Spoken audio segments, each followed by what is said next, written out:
नमस्कार दोस्तों, आप देख रहे हैं एएमबी न्यूज और मैं आपको दिखा रहा हूं एनएस पब्लिक स्कूल जहांगीरपुर से। दोस्तों, जैसा कि 13 मई 2025 को 10th व 12th क्लास का रिजल्ट आउट हुआ और विद्यालय एनएस पब्लिक स्कूल के वो होनहार छात्र व छात्राओं ने उच्चतम मार्क्स प्राप्त कर अपने विद्यालय का नाम रोशन किया। तो दोस्तों, जैसा कि हमारे साथ हैं प्रधानाचार्य महोदय जी, जानना चाहेंगे कि अपने विद्यालय का रिजल्ट किस प्रकार रहा और वो होनहार छात्र कौन हैं जिन्होंने उच्चतम मार्क्स प्राप्त कर अपने विद्यालय का नाम रोशन किया। सर, एएमबी न्यूज में आपका स्वागत है। सर, आपको धन्यवाद आपका। सर, सबसे पहले मैं आपके एएमबी लाइव के सभी आयोजकों और दर्शकों का हार्दिक अभिनंदन करता हूं और आप सभी को, क्षेत्रवासियों को और जो बच्चे स्कूल में टॉपर्स आए हैं सभी पेरेंट्स को मैं साधुवाद देता हूं मैं कि 25 साल पहले एक रखी हुई नींव को कहते हैं कि हर वर्ष जो स्कूल के बच्चे हैं वो नित्य नए आयाम लेकर उसको आगे की ओर लेकर जा रहे हैं। बहुत सारे बच्चों की बहुत अच्छी रैंक्स जो बनी हैं और सबसे बड़ा हमारा जो विश्वास है कि हमने एक डिसिप्लिन के साथ साथ कि हमने कभी भी बच्चों की क्वालिटी और डिसिप्लिन के साथ में समझौता नहीं किया।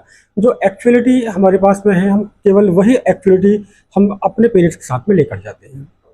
और इस बार हमारा जो 12th का रिजल्ट है, सबसे हाईएस्ट हमारा जो बच्चा है दीप्ति शर्मा फ्रॉम हसनपुर, इस बच्ची ने 92.6 यानी मैं 93% ही मैं इसका टोटल ओवरऑल मार्क्स मैं कह सकता हूँ, तो 93% का स्कोर इसने गेन किया है। दूसरे नंबर पर मिस्टर अनस, जो कि वो जहांगीरपुर से है और इस लड़के ने तो अभी रिसेंटली जी मेन का एग्जाम भी 88% के साथ में जो क्वालिफाई किया था, 81% मार्क्स के साथ में इसने स्कोर को अचीव किया है। हितैषी सिंघल जो कि कॉमर्स स्ट्रीम में है, ये हमारे यहाँ की टॉपर रही है, जो कि 83 के स्कोर को उसने अचीव किया है। और एक कुलदीप नादर है जो उसने 80 का स्कोर अचीव किया है। और सबसे बड़ी सफलता है कि 10th के जो बच्चे हैं दिव्यम, जो बहुत ही होनहार बच्चों में से एक है, उसने 90% का स्कोर गेन किया है। दीपक नादर और जो कुलदीप है, दोनों ही एक ही फैमिली से दीपिका वो नादर, और इनके पेरेंट्स को तो मैं इनको शुभकामनाएं दूंगा कि दोनों भाई बहन ही पर्दे में इतने अच्छे कि एक बच्चा 10th में, एक वो 12th में, तो दोनों ही बच्चों ने रैंक हासिल की है। तो दीपिका नादर की जो पोजीशन है वो 87% रही है। इसके बाद पायल चौधरी 85%, गीता 81.6%, समीक्षा 80.4% और ध्वनि शर्मा 78% और रिया शर्मा 77%। लेकिन इसके साथ सबसे बड़ी जो विशेषता रही है, जो यूनिक है, जो कोई भी स्कूल वाला मुझे नहीं वो लगता है कि आसानी से इसको वो दिखाते हैं, क्योंकि एक नंबर ऑफ स्ट्रेंथ में से टॉपर्स को दिखाना अलग बात है, लेकिन नंबर ऑफ स्ट्रेंथ में से नंबर्स की पोजीशन को दिखाना अलग बात है। मेरी इस लिस्ट में 23 बच्चे ऐसे हैं कि जो 72 से लेके 72 से लेके 77 तक रैंक तक वो लोग आ रहे हैं। तो एक 23 बच्चों की संख्या एक बहुत बड़ी होती है, लेकिन ज़्यादा जो मार्जिन नहीं है। थोड़ा बच्चों को मैं ये कहना चाहूँगा कि थोड़ा सा इसमें अभी और भी कम इम्प्रोवाइजेशन जो किया जा सकता था, क्योंकि छोटे बच्चे हैं, हो सकता है कि जो कुछ और करना चाहते होंगे वो मिस हो गया होगा।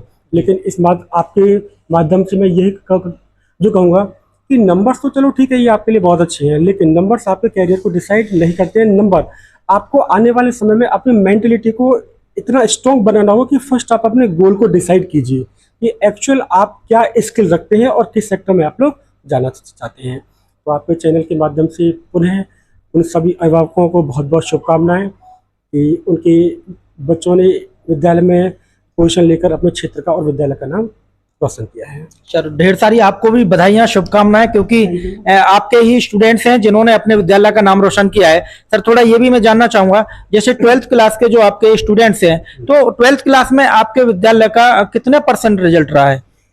सर, ये भी एक बहुत बड़ा सवाल आपने किया है। पिछले 7 सालों से हमारे जो विद्यालय का रिजल्ट है वो 100% ही आया है। हाँ, ऐसा हो सकता है कि 1 या 2 बच्चे की कभी कोई कम कंपार्टमेंट जो रही होगी, और वो भी उन बच्चों के जो वो बच्चे रेगुलर स्कूल नहीं आते थे। तो 10th और 12th का हर वर्ष की भांति हमारा वो रिजल्ट 100% ही रहा है। और आप लोग हमें देख ही रहे हैं, कहते हैं कि धरातल पर बात करना एक बहुत जो बड़ी चीज़ है, तो हर वर्ष की बात ही हमारा इस बार रिजल्ट बहुत अच्छा है। टेंथ का क्या कुछ, टेंथ का कितने परसेंट रहा? 100% 100%। 100%। दोस्तों ये एक बहुत बड़ी बात है कि अपने विद्यालय का जो रिजल्ट है वो 100% रहे, क्योंकि अन्यथा रहता नहीं है, कहीं ना कोई प्रॉब्लम किसी स्टूडेंट्स में आ ही जाती है एग्जाम को लेकर, ना पढ़ाई करना। तो सर जैसा कि हम बात करते हैं एग्जाम पीरियड में अपने स्टूडेंट्स को आप किस प्रकार तैयारी कराते हैं? सर सबसे बड़ी चीज़ क्या है कि बच्चों के सिलेबस होने के बाद में बच्चे रिकैप्चुलेट कितना कर पाते हैं। कहते हैं कि पढ़ना अलग बात है, लेकिन उसका रिवीजन करना एक अलग जो चीज़ है। और इस चीज़ के लिए मैं थोड़ा यहाँ श्रेय देना चाहूँगा अपने स्कूल के मैनेजमेंट को, कि एक प्रिंसिपल के साथ साथ में मैनेजर सर हैं जो हर काम को बड़ी बारीकी से इवेल्युएट करते हैं और हर बच्चे को पर्सनली जाकर कि क्या बच्चे की कमियां हैं, क्या बच्चे की स्ट्रेंथ है, तो हम बच्चे की हर कमजोरी पर बात करके कि आपको इस टाइम पर इस चीज़ को करने की नीड है, तो समय समय पर क्या उनके लिए सॉल्यूशन है, क्या उनके लिए हेल्प है।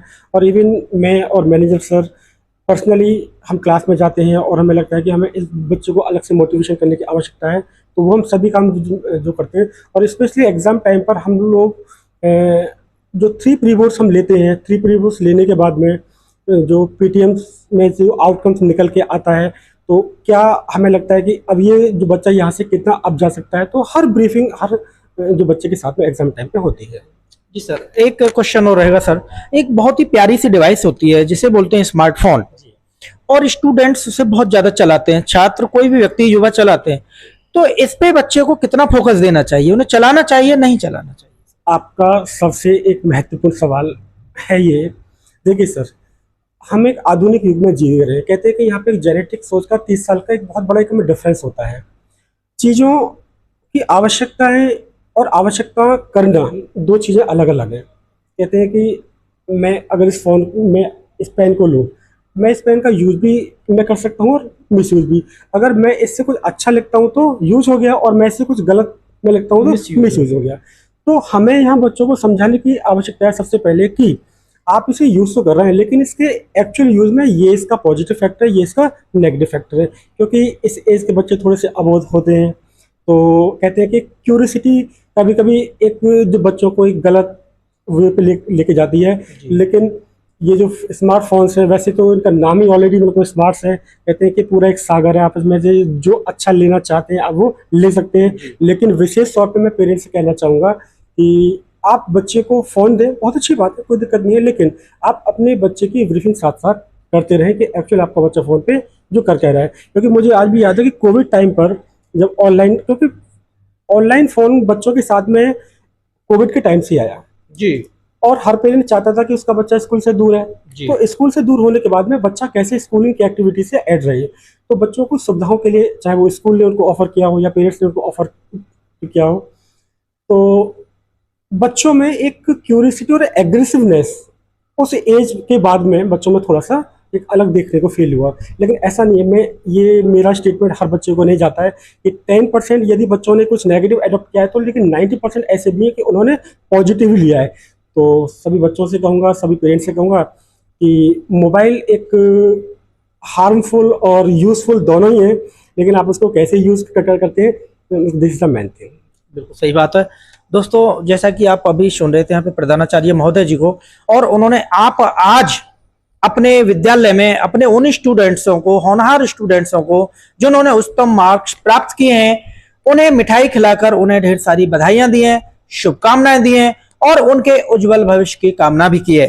तो इसी के साथ साथ हम सर से एक क्वेश्चन और करना चाहेंगे, जैसे कि सर स्टूडेंट्स के जो पेरेंट्स होते हैं, तो चैनल के माध्यम से आप उन्हें क्या कुछ संदेश देना चाहेंगे, अपने बच्चों के प्रति उन्हें क्या कुछ जागरूकता रखनी चाहिए? सबसे बड़ी बात है कि इस एज के बच्चों की मेंटेलिटी को जानना।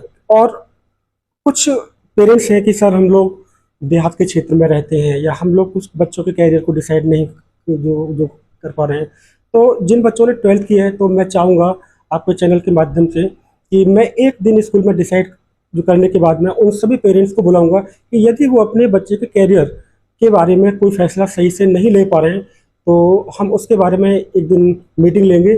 और कोई भी कैरियर यदि पेरेंट्स बच्चे का डिसाइड करता है, तो सबसे पहले बच्चे का इंटरेस्ट आप लोग को मैं देखिए।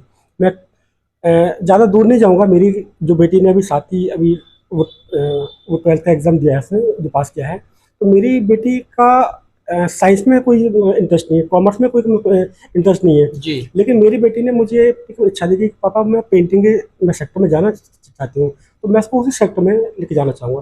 तो हमें ज़बरदस्ती बच्चे के साथ में नहीं करनी है, हमें पहले, क्योंकि ये बच्चा 12th कर चुका है, कहते हैं ग्रोइंग एज में अब इन मैच्योरिटी नहीं है, वो मैच्योरिटी को आने लगा है। तो अब जिस रास्ते पे आ चुका है तो उसको समझना बहुत ज़रूरी है एक्चुअल में क्या वो करना चाहता है और क्या उसकी स्किल है। तो सबसे पहले हम वो जाने, और मैं आप लोगों के माध्यम से और मैं अपने स्कूल के भी उससे माध्यम से एक पीटीएम उन लोगों के लिए रखूँगा जिन बच्चों ने अभी 12th जो पास आउट किया, कि सभी पेरेंट्स हम एक बार हम जरूर मिलें, क्योंकि उनके बच्चे के बारे में उनसे बेहतर हम जानते हैं कि उनके अंदर में स्किल क्या है।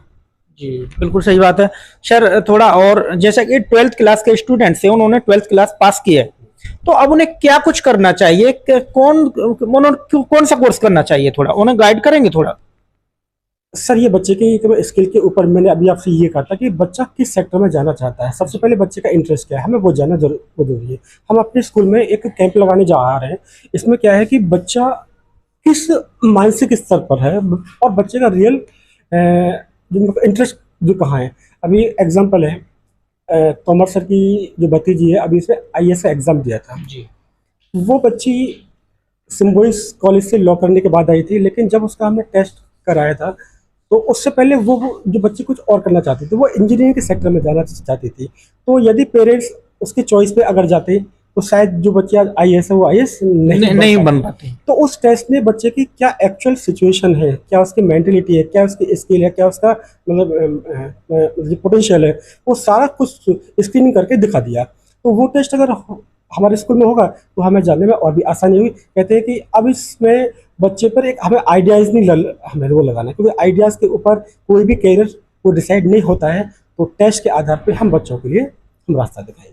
जी बहुत बहुत धन्यवाद आपको। दोस्तों जैसा कि यहाँ पर आपने सुना प्रधानाचार्य महोदय जी को, और हम आपको दिखा रहे थे एनएस पब्लिक स्कूल जहांगीरपुर से। और दोस्तों अब हम आपको उन होनहार छात्राओं से मिलवाते हैं जिन्होंने उत्तम मार्क्स प्राप्त कर अपने विद्यालय का नाम रोशन किया। देखते रहें और बने रहें आप हमारे चैनल AMB न्यूज के साथ। दोस्तों जैसा कि हाई स्कूल के टॉपर्स छात्र यानी कि होनहार छात्र हमारे साथ हैं, जानना चाहेंगे कि उन्होंने कितने % अंक प्राप्त कर अपने विद्यालय का नाम रोशन किया है। जी आपका शुभ नाम क्या हुआ? सर मेरा नाम दिव्यम कुमार है। मैं 10वीं कक्षा में 90% लाया हूँ। 90% मार्क्स आए आपके? Yes sir. जी तो क्या कुछ कहेंगे अपने गुरुजनों के लिए? सर मेरे साथ मेरे जितने भी टीचर्स थे उन्होंने भी मेरे लिए मेहनत करी, इसलिए मैं 90% नंबर ला सका। जी तो आपके विद्यालय ने, आपके प्रिंसिपल महोदय जी ने शुभकामनाएं दी आपको? यस सर दी। जी काफी गर्व है। Yes sir. तो आपकी माता जी हैं? यस सर ये हमारे। जी दोस्तों जैसा कि उनकी माता जी हैं, जानना चाहेंगे क्या कुछ कहेंगे अपने बेटे के लिए? मेरे बेटे के ऊपर उनके टीचरों का हाथ है, इससे इसका मार्क्स अच्छे आए हैं और इस स्कूल पर हमें गर्व है। जी उम्मीद थी कि बेटे कितने मार्क्स आएंगे? हाँ जी। जी उम्मीद थी। पढ़ाई करते थे घर पर, नहीं हाँ करते जी थे? हाँ जी करते थे। हाँ जी, पूरी मेहनत है इसकी। जी तो आपका शुभ नाम? मेरा कल्पना देवी। जी दोस्तों जैसा कि आप देख रहे हैं उनकी माता जी हैं और काफी गर्व है अपने बेटे पर, जैसा कि हाईएस्ट मार्क्स लाकर अपने विद्यालय का नाम रोशन किया। दोस्तों जैसा कि हम आपको दिखा रहे हैं, हमारे साथ बेटियां हैं 12th क्लास में उच्चतम मार्क्स प्राप्त कर अपने विद्यालय का नाम रोशन किया है एनएस पब्लिक स्कूल जहांगीरपुर से। बिटिया का नाम जानना चाहेंगे। बिटिया आपका शुभ नाम क्या हुआ? दीप्ति शर्मा। दीप्ति शर्मा जी, आपने कितने अंकों में से कितने अंक प्राप्त किए हैं? 93%। 93%। 3%। वेरी गुड, आपको ढेर सारी शुभकामनाएं। Thank ji you. क्या कुछ कहेंगे आप अपने विद्यालय के लिए, अपने विद्यालय यानी गुरुजनों के लिए? ये सब कुछ मेरे respected teachers, principal sir, manager sir, उन सब की वजह से ही मुमकिन हो पाया है। मैं उन सबको तहे दिल से शुक्रिया करना चाहूँगी। ये सब उनकी मेहनत का फल है। जी क्या कुछ बनना चाहते हैं आप अपने जीवन में? अपना एम क्या है? आगे तो डॉक्टर बनने का सोचा है, नीट का एग्जाम देना है और एम्स में जाना है। एम्स में जाना है। वेरी गुड, बहुत बहुत आपके लिए शुभकामनाएं, ढेर सारी बधाइयाँ। बेटियां भी किसी से कम नहीं है, जैसा कि आप देख रहे हैं हाई स्कूल में बेटियां हैं जिन्होंने उच्चतम अंक प्राप्त कर अपने विद्यालय एनएस पब्लिक स्कूल का नाम रोशन किया है। जानना चाहेंगे हम बिटिया से। बिटिया आपका शुभ नाम क्या हुआ? दीपिका नाथ। बेटे आपने कितने अंक प्राप्त किए? 87%। 87%। क्या कुछ कहेंगे आप अपने स्टाफ के लिए? मेरा जो भी ये मेहनत है वो टीचर्स के सपोर्ट से है और पेरेंट्स की सपोर्ट से है। जितने मैं परसेंट लाई हूँ वो टीचर्स की हेल्प की वजह से ला पाई हूँ। क्या कुछ बनना चाहते हैं आप?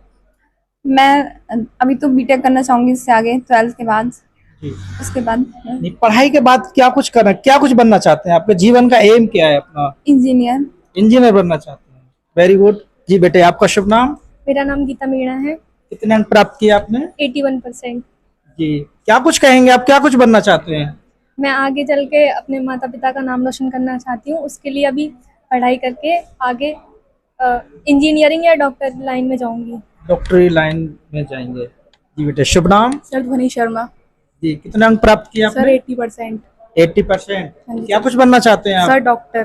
डॉक्टर बनेंगे? हाँ जी सर। Very good. तो डॉक्टर ही क्यों बनना चाहते हैं आप? आईएएस क्यों नहीं? नहीं सर, फैमिली डॉक्टर के लिए ज़्यादा सपोर्टिव है और सर फैमिली मतलब ज़्यादा हमारे घर में डॉक्टर है इसलिए डॉक्टर ज़्यादा। वेरी गुड वेरी गुड जी। दोस्तों जी बिटिया, क्या नाम हुआ आपका? समीक्षा। जी समीक्षा जी, कितने अंक प्राप्त किए आपने? 82%। 82%। Very good. आपका एम क्या है, क्या कुछ बनना चाहते हैं आप? मुझे रेलवे लाइन में जाना है। रेलवे में? वेरी गुड, बहुत अच्छे। तो आप अपने स्टाफ के लिए क्या कुछ कहेंगे?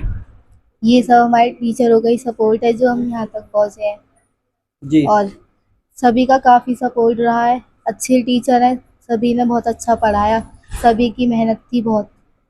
जी, आप कितने घंटे पढ़ाई करते थे? मैं कंटिन्यूसली तो नहीं पढ़ती थी पर डेली थोड़ा थोड़ा अपनी पढ़ाई को टाइम दिया मैंने। विद्यालय में पढ़ाई करते थे, उसके बाद घर पर भी? जी। तो एग्जाम टाइम, जब आपका एग्जाम का टाइम चल रहा था तो एग्जाम टाइम में कितने घंटे पढ़ाई किया? डेली रात को मैक्सिमम 2 घंटे तो मिनिमम पढ़ाई। जी, तो क्या सुबह को भी आप प्रातः यानी जल्दी जग के पढ़ाई करते थे? अर्ली मॉर्निंग हाँ। करते थे। Very good. दोस्तों, जैसा कि आप देख रहे हैं, यहाँ पर बिटियां हैं जिन्होंने उच्चतम अंक प्राप्त कर अपने विद्यालय का नाम रोशन किया। दोस्तों, जैसा कि हमारे साथ वो स्टूडेंट हैं जिनका आपने अभी चर्चित रहे थे अपने विद्यालय एनएस पब्लिक स्कूल से, उन्होंने एक परीक्षा पास की थी जिसमें अपने विद्यालय का नाम रोशन किया था और उसी के साथ साथ उन्होंने 12th क्लास में भी उच्चतम अंक प्राप्त कर अपने विद्यालय का नाम रोशन किया है। जी बेटे, आपका नाम क्या है? अनस। अनस जी, आपने पहले जो परीक्षा दी थी, किसकी परीक्षा दी थी? JEE mains. तो कितने अंक प्राप्त किए थे आपने? 88% आए। 88% आपने मार्क्स प्राप्त किए थे। अब अपने 12th क्लास में कितने अंक प्राप्त किए? 80%। 80%। जी। ये क्या कुछ कहना चाहेंगे अपन में गुरुजनों के लिए? ये सब गुरुजनों के सहयोग से ही संभव हो पाया है। उन्होंने बहुत साथ दिया, सहयोग दिया और हमसे मेहनत करने के लिए बोलते रहे और उन्होंने भी मेहनत की और उनकी मेहनत की और हमारी मेहनत की वजह से ही आज ये सब संभव हो पाया। हमारे प्रिंसिपल सर, मैनेजर सर बहुत ही हमारा सहयोग करते हैं और हमें आकर क्लास के बीच में हमसे बातचीत करते हैं, पूछते हैं पढ़ाई के बारे में और उनके इसी सब की वजह से ये आज संभव हो पाया है। Thank you. एग्जाम पीरियड में आप कितने घंटे पढ़ाई करते थे? मैं 10 to 12 आवर्स पढ़ाई करता था। 10 से 12 आवर्स। वेरी गुड, बहुत अच्छे। तो दोस्तों, जैसा कि आप यहाँ पर अनस जी को सुन रहे थे, उन्हीं के साथ हैं, उनके क्लास फेलो हैं आपके? जी जी, आपका शुभ नाम क्या हुआ? कुलदीप नादर। कुलदीप नादर जी, आपने अपने अनस जी फ्रेंड्स जी जो आपके क्लास फेलो, उनके साथ साथ आपने 12th क्लास में कितने अंक प्राप्त किए हैं? 80%। 80%। यस। Very good. आप 12th क्लास जो आपने की है, कौन से वर्ग से की है? साइंस से की है, किससे की है? साइंस से। साइंस से की, मैथ से। Yes sir. Very good. आप क्या कुछ बनना चाहते हैं अपने जीवन में? सर आगे तो इंजीनियर बनना चाहते हैं। इंजीनियर? Yes sir. किस लाइन से इंजीनियर बनना चाहते हैं? इंजीनियर तो काफी तरह से उससे होते हैं, किस लाइन से इंजीनियर बनना चाहते हैं? Computer science. कंप्यूटर साइंस से। वेरी गुड, बहुत अच्छे। तो आप क्या कुछ कहेंगे अपने विद्यालय के लिए? सर ये कहेंगे कि फुल सपोर्ट मिलता है और बीच बीच में मोटिवेशन भी मिलती है पढ़ाई के लिए और सर सपोर्ट पूरा दिया जाता है। जी, वेरी गुड। तो आप कितने घंटे पढ़ाई करते थे आप? सर एग्जाम टाइम में तो 8 to 10 आवर और वैसे सर 4 to 6 आवर डेली। जी, आपने हाईएस्ट जैसा कि 80% आपने मार्क्स प्राप्त किए हैं, तो आपने माता पिता का क्या कुछ कहना आपके लिए? सर उन्होंने भी सर पूरे साल पूरा सपोर्ट किया है। उन्होंने कभी ये नहीं कहा कि वो बाहर मत जाओ, ये मत करो। उन्होंने फुल सपोर्ट किया है हर चीज़ में और बीच बीच में मोटिवेट भी करते हैं पढ़ने के लिए। जी, आप स्टूडेंट हैं अन्य स्टूडेंट के लिए भी हम थोड़ा जानना चाहेंगे, जैसा कि जो आज के छात्र हैं वो मोबाइल पे बहुत ज़्यादा फोकस देते हैं, मोबाइल बहुत ज़्यादा देखते हैं, ना जाने क्या क्या उसमें देखते हैं। क्या स्टूडेंट्स को मोबाइल अधिक चलाना चाहिए, नहीं चलाना चाहिए? सर मोबाइल तो चलाना नहीं चाहिए, पर मोबाइल में पढ़ाई भी करनी चाहिए। वो सोशल मीडिया का ज़्यादा यूज़ करते हैं, पढ़ाई का कम करते हैं मोबाइल में। जी वेरी गुड, बहुत अच्छे। तो उसमें आप भी मोबाइल चलाते हैं, तो आप अधिकतर क्या कुछ देखना पसंद करते हैं फ़ोन के अंदर? सर पेपर टाइम में तो मोबाइल कम ही चलाना पड़ता है, और वो सोशल मीडिया से जितना दूर रहा जा सके उतना दूर रहना चाहिए। बहुत अच्छे, वेरी गुड। और हमारे साथ बिटिया हैं, जानना चाहेंगे। तो बिटिया आपका शुभ नाम क्या है? योगिता रावत। योगिता रावत जी, आपने कितने यानी अंकों से कितने अंक प्राप्त किए? 71% प्राप्त किए मैंने कॉमर्स से। कॉमर्स से किया है, वेरी गुड। तो सीधा सीधा आपने तो कॉमर्स से किया है, तो बैंकिंग में आप जाना पसंद करेंगे? नहीं, income tax officer. Income tax officer बनेंगे, वेरी गुड। रेड डालना है आपको, है? हाँ। बहुत अच्छे। क्या कुछ कहेंगे आप अपने स्टाफ के लिए? सर जहाँ तक कि हमारे स्कूल के सारे टीचर्स का, प्रिंसिपल सर का, मैनेजर सर का सबसे ज़्यादा सपोर्ट रहा है, और टीचर हर चीज़ में सपोर्ट करते हैं, हमारे सारे डाउट्स क्लियर करते हैं, और ज़्यादातर सब तरह से सपोर्ट करा है टीचर्स ने हमें। जी बेटे, एक चीज़ और आप जानना चाहेंगे, अभी जो हमने अभी सवाल किया था पीछे बेटे से, तो आपसे भी जानना चाहेंगे, जो मोबाइल, जो सोशल मीडिया का जो क्रेज चल रहा है, स्टूडेंट्स बहुत ज़्यादा देखते हैं, युवा पीढ़ी जो आज की, इस पे हमें कितना फोकस देना चाहिए? स्टूडेंट्स को मोबाइल देखना चाहिए, नहीं देखना चाहिए? मेरे हिसाब से तो ना ही देखें तो ज़्यादा अच्छा है, क्योंकि उससे माइंड डिस्टर्ब होता है, पढ़ाई नहीं हो पाती है।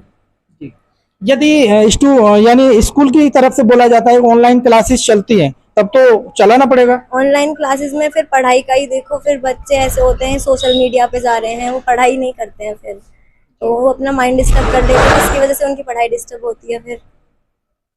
वेरी गुड, वेरी गुड, बहुत अच्छे। और हमारे साथ बिटिया हैं और फोन भी है उनके साथ हाथ में, जानना चाहेंगे आपसे भी, क्या कुछ कहना चाहेंगे आप सोशल मीडिया को लेकर? फ़ोन नहीं चलाना चाहिए बिल्कुल भी, मैं भी नहीं चलाती हूँ। एग्ज़ाम टाइम में सिर्फ पढ़ाई और सिर्फ पढ़ाई। जी, क्या रील बनाते हैं आप? नहीं बनाते हैं, बहुत अच्छे। दोस्तों, जैसे कि आप यहाँ पर सुन रहे हैं, यहाँ पर स्टूडेंट्स हैं, 12th क्लास के स्टूडेंट हैं, उनका कहना यही है कि हम यदि अधिक फोन पर ज्यादा फोकस देंगे तो हम पढ़ाई अच्छे से नहीं कर पाएंगे और वो पीछे भी रह जाते हैं। इन्होंने फोन पे इतना फोकस नहीं दिया और फोकस दिया अपनी पढ़ाई पर। अपने गुरुजनों को जो बातें हैं उनको फॉलो करते हुए उन्होंने काफी ध्यान में रखा उन चीजों को, और आज यहाँ पर खड़े हुए हैं विद्यालय की तरफ से, यहाँ पर जैसा कि उच्चतम अंक प्राप्त कर अपने विद्यालय का नाम रोशन किया। दोस्तों, आप देख रहे थे एएमबी न्यूज, मैं भानु प्रकाश शर्मा, सहयोगी रघुराज शर्मा जी के साथ, कस्बा जहांगीरपुर NS पब्लिक स्कूल।